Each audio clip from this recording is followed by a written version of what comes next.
Beautiful children of God, how are you doing this morning? It's a blessed, amazing day, guys. I've got a message and a half today.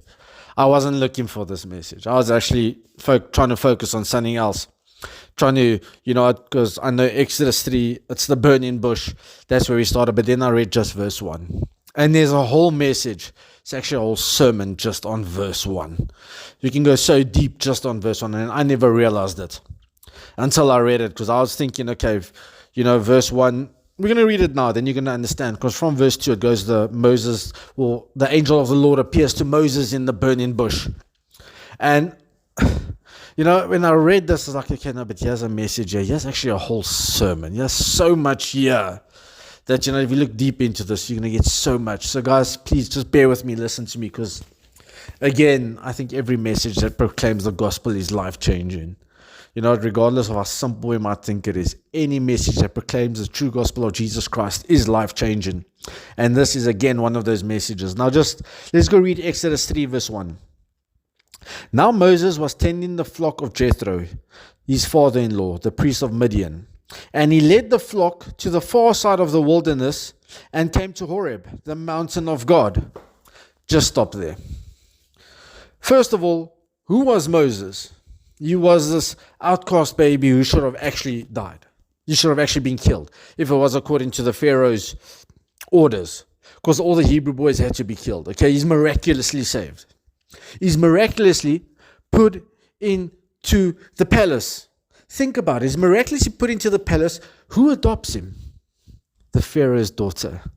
The very man who wanted to kill the Hebrew children, his daughter takes a Hebrew boy out of the river, adopts him, and he's grown up in the palace. This man has let's be honest. You grow up in the palace, everything is done for you. You get the best of the best. You had the best education, you had the best life. I don't really know what princes and kings and them do, but sometimes it feels like one massive holiday, and what they call stress is like, no, really, come to the real world. But that's where he was, and then we know the whole situation. He killed the Egyptian trying to protect the Hebrew. Now, all of a sudden, he had to flee. Where does he flee? To the desert. It's amazing how, look at Moses' life circle.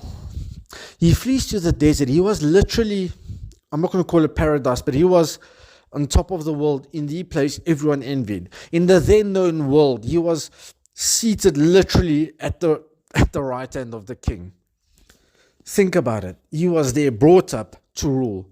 All of a sudden, he had to flee. Now he's in the desert. Now think of your own life. I don't know where you are. Maybe where you want to be now. Maybe things are starting to look up for you, and that's great. Move on, move forward. But for those of you who feel like you're in the desert, that we're always looking back, but the good old days, you know what? There's better days coming. We are going to prophesy it now. There's better days coming, because you might feel like you're in the desert. It might feel like you ran away and things were like a year back, 2 years back, 10 years back, 15 years back was so much better, and you had so much more and you could do so much more. Guys, Moses was there, but then he had an encounter, and today we're going to pray. May that be your heart's desire. Say, Lord, I want to have a encounter, a life-changing encounter, because that's what Moses had. He had a life-changing encounter, and it was the mountain of Horeb. That's where God gave Moses the 10 Commandments. The very mountain where God gave him the 10 Commandments, later on, he meets God there, and this became life-changing.